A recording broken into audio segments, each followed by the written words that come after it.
Hey guys, চলে এলাম একটি নতুন পডকাস্ট নিয়ে। এবং আজকের আমাদের পডকাস্টে গেস্ট হতে চলেছে যুবসাথী চাঁদু। তো সবার প্রথমে আমি এটাই বলবো যে আপনি দর্শকদেরকে আপনার পরিচয়টা দিন। নমস্কার, আমি চাঁদু।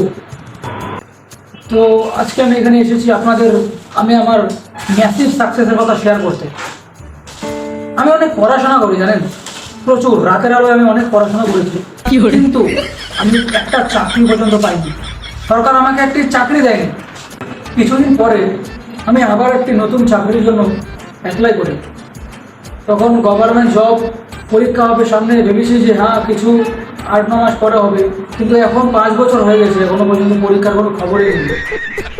এত কিছু হয়ে যাওয়ার পরেও আমি কী করি যে আমি তখন ভাবি যে চাকরি তো পাবো না, আমি একটা ব্যবসা করি। তখন আমি একটা দোকান দিই, কিন্তু সেই দোকানটাও আমার কপালে ছিল না। কিছুদিনের মধ্যে দোকানটা বন্ধ করে দেওয়া হলো সরকারের পক্ষ থেকে। তো অ্যাকচুয়াল ব্যাপারটা হলো যে গভর্নমেন্ট কখনো চায় না যে আমাদের মতো সাধারণ মানুষ কখনো কাজ করে থাকে। তো দেখেছেন, এই লোকটি একটি শুধুমাত্র দোকান দিয়েছিল, কিন্তু সেই দোকানটাও পর্যন্ত সরকার চলতে দেয়নি। কেন জানেন? কারণ তারা চায় না যে আমাদের মতো সাধারণ মানুষ বড়লোক হয়ে যাবে। তো দোকানটা কি ছিল? দোকানটা মদের দোকান ছিল। হোয়াটএভার। তো আপনি এই যুবসাথী থেকে কিভাবে একজন সাকসেসফুল বিজনেসম্যান হলেন, আপনার সাকসেসের কাহিনীটা আমাদের দর্শকদের বলুন। তারপর আমি কিন্তু পাগলাচোদা হয়ে গেছিলাম, মানে একটু বলতে পারেন যে আমার মাথা দিচ্ছিল না, তখন এত কিছু হয়ে গেছে আমার সাথে। ঠিক তখনই পশ্চিমবঙ্গ সরকার একটি স্কিম বের করে, এবং তার নাম হলো যুবসাথী। তো যুবসাথী স্কিমটা বেরোনোর পর সেখানে অ্যাপ্লাই করি।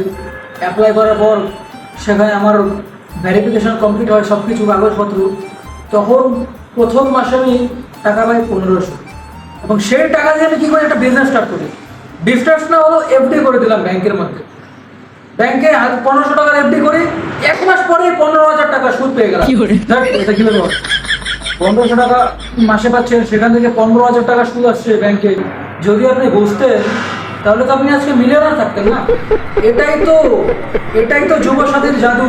1500 টাকায় 15,000 টাকা সুদ এনে দিতে পারে মাসে। অন্য কোনো স্কিমে এত ক্ষমতা নেই। আপনি তাজ হোটেল দেখেছেন? হ্যাঁ দেখেছি, কিন্তু ওটা তো টাটা গ্রুপের, দিল্লির তাজ হোটেল। সেটা আমি কিনতে চাইছিলাম, কিন্তু আমার সেই মাসে আমার যুবসাথীর টাকাটা আসেনি। আগে বলুন, আপনি আইফেল টাওয়ার দেখেছেন? না, আপনি দেখেছেন? হ্যাঁ দেখেছি, কিন্তু মোবাইলে। আমি যেতে চেয়েছিলাম, কিন্তু তো যুবসাথীর টাকায় ঢুকছে না ঠিকঠাক। আমি কীভাবে যাব?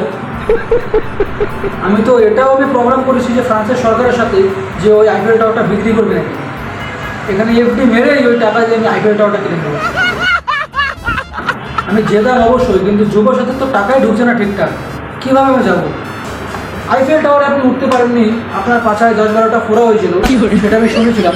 কিন্তু আপনি অবশ্যই, একদম আমি নিশ্চিত যে আপনি বুর্জ খালিফায় উঠেছেন।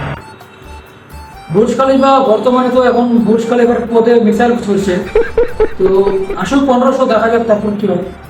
আপনি সব কথাতে শুধু বলছেন যে 1500 টাকা আসো। তো আমার মনে হচ্ছে গাইস, এই 1500 টাকা যে আছে এটার মধ্যে একটা অদৃশ্য শক্তি আছে, যার জন্য এতটা কনফিডেন্স পাচ্ছেন মিস্টার সাধু, যে বলছেন যে 15 আসুক সব কিছু হয়ে যাবে। যাই হোক, এখন বর্তমানে আমি আপনাকে এবং আপনার দর্শককে এটাই বলতে চাই যে আমি খুব শীঘ্রই ইন্ডিয়ান বিলিয়নারদেরকে প্রত্যেকের ট্রিলিয়ন হয়ে যাবে, অবশ্যই শুধু এই যুবসাথীর মাধ্যমে। কিন্তু তার আগে আমাদের দর্শক জানতে চাই যে 1 ট্রিলিয়নে কতগুলো শূন্য হয়। সম্মানজনক প্রশ্ন করুন, এটা তো স্ক্রিপ্টে ছিল না। মাসে 1500 টাকা পাই, সরি, তো ভেবেচিন্তে কথা বলুন। এবার আপনি বলুন যে আপনার পছন্দের গাড়ি কোনটি। আমি যতটুকু শুনেছি আপনি কিন্তু খুব একজন শৌখিন ব্যক্তি, আপনার গাড়ি খুব পছন্দ। আমার পছন্দের গাড়ি হলো রোলস রয়েস ফ্যান্টম। তো সেটা এখন কোথায়? না, সেটা আমি সাথে নিয়ে ঘুরি, কিন্তু বাইরে তো একটা ভ্যান দাঁড়িয়ে আছে। এত দামি গাড়ি, তাই আমি রাস্তায় নিয়ে বেশি বেরোই না, কারণ যদি লিক হয়ে যায় বা পাংচার হয়ে যায় তাহলে কিন্তু খরচা অনেক কোটিতে চলে যায়। তাই আমি মোবাইলের গ্যালারিতে ছবিটা সেভ করে রেখেছি। আজকে আমি দুটো আউট অফ টপিক নিয়ে কথা বলতে চাই।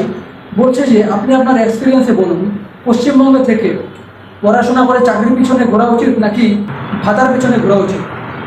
আমার দেখার মতো যা মনে হয়, যদি আপনি রাজ্য থেকে আপনি কোনো পলিটিক্যাল পার্টিতে জয়েন করতে পারেন বা গুন্ডা হয়ে যেতে পারেন, তাহলে আপনি খুব তাড়াতাড়ি বড়লোক হয়ে যাবেন।